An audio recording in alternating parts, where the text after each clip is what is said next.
Hello കൂട്ടുകാരെ, എൻ്റെ channel ആദ്യമായി കാണുന്നവരാണെങ്കിൽ സബ്സ്ക്രൈബ് ചെയ്തേക്കണേ. ഇന്ന് നമുക്കൊരു കൂന്തൽ കിട്ടിയിട്ടുണ്ട്.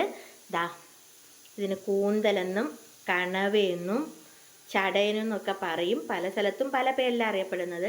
ഇത് നമുക്ക് തോരൻ വെച്ചാലോ? ഇത് നമുക്ക് നന്നായിട്ട് കഴുകി വൃത്തിയാക്കി ആദ്യം എടുക്കാമേ. നമുക്കിനി കൂന്തൽ നന്നായിട്ട് കട്ട് ചെയ്തെടുക്കാമേ. ദാ ഇങ്ങനെ നടുക്ക് കട്ട് ചെയ്ത് ഇതിൻ്റെ അകത്തൊക്കെ മീൻ്റെ കുഞ്ചികളൊക്കെ ഇട്ടിട്ട് ഇതാകാനായിരിക്കില്ല. നെത്തോലിയുടെ നെത്തോലിയാണ് ഇത്. പിന്നെ ഇതിൻ്റെ അകത്തുള്ള ഈ സാധനങ്ങളൊക്കെ നമുക്ക് ഇളക്കി കളഞ്ഞ്, ഇത് കണ്ട ഗ്ലാസ് പോലെ ഇരിക്കും. അത് നല്ല രസമുണ്ട് കാണാൻ.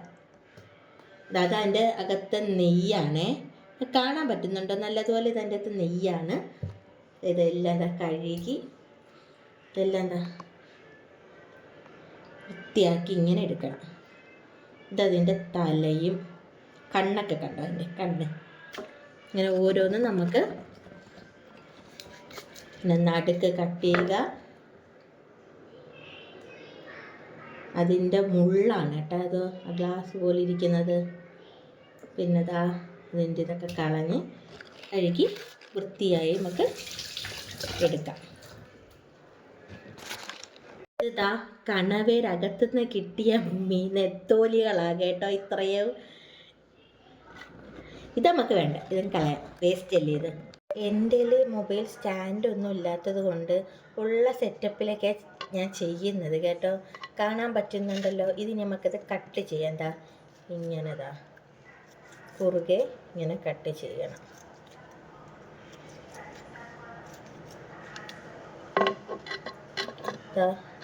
ഏകദേശം ഈ ഒരു വലിപ്പത്തിൽ നമുക്ക് കട്ട് ചെയ്തെടുക്കാമേ. ഓരോന്നും അങ്ങനെ നമുക്ക് കട്ട് ചെയ്തെടുക്കാം.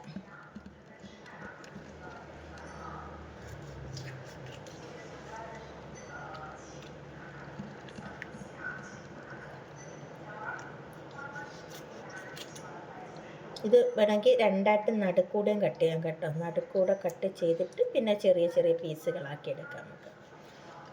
അങ്ങനെയും ചെയ്യാം. വലിയ പീസ് വേണവർക്ക് വലുതായിട്ടും കട്ട് ചെയ്യാം.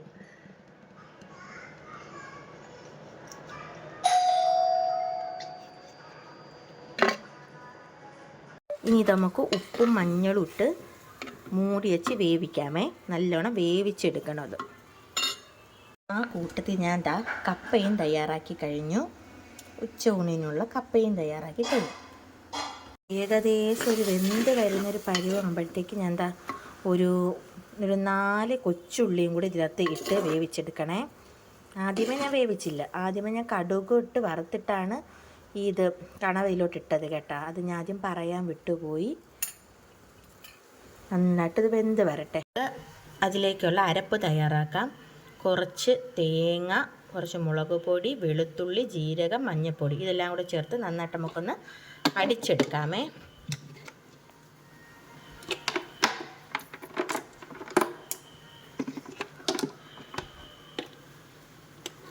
ഒരൊറ്റ കറക്കം മതി കേട്ടോ. അരപ്പ് തയ്യാറാക്കാൻ ഇനി ഇതിലോട്ട് നമുക്ക് തട്ടിയിടാം. അരപ്പേ തട്ടിയിട്ട് നന്നായിട്ടൊന്ന് ഇളക്കി യോജിപ്പിക്കാം. ഇതൊരു 8 പീസ് കണവ ഉണ്ടായിരുന്നു. ഇതെല്ലാം കൂടെ കട്ട് ചെയ്തപ്പോഴത്തേക്ക് ഇത്രയേ ഉള്ളൂ. കണ്ടോ? നന്നായിട്ട് ആ അരപ്പെല്ലാം നമുക്കത് അതിൽ പിടിക്കത്തക്ക വിധത്തിൽ, കണവയിൽ പിടിക്കത്തക്ക വിധത്തിൽ മിക്സ് ചെയ്തെടുക്കാൻ. നന്നായിട്ട് അരപ്പ് ഒരുപാടിട്ട് വേവിക്കണമെന്നൊന്നുമില്ല കേട്ടോ. നമ്മുടെ കണവൻ തയ്യാറായി കഴിഞ്ഞു. ഫ്ലെയിം നമുക്ക് ഓഫ് ചെയ്യാം. ഓഫ് ചെയ്തു.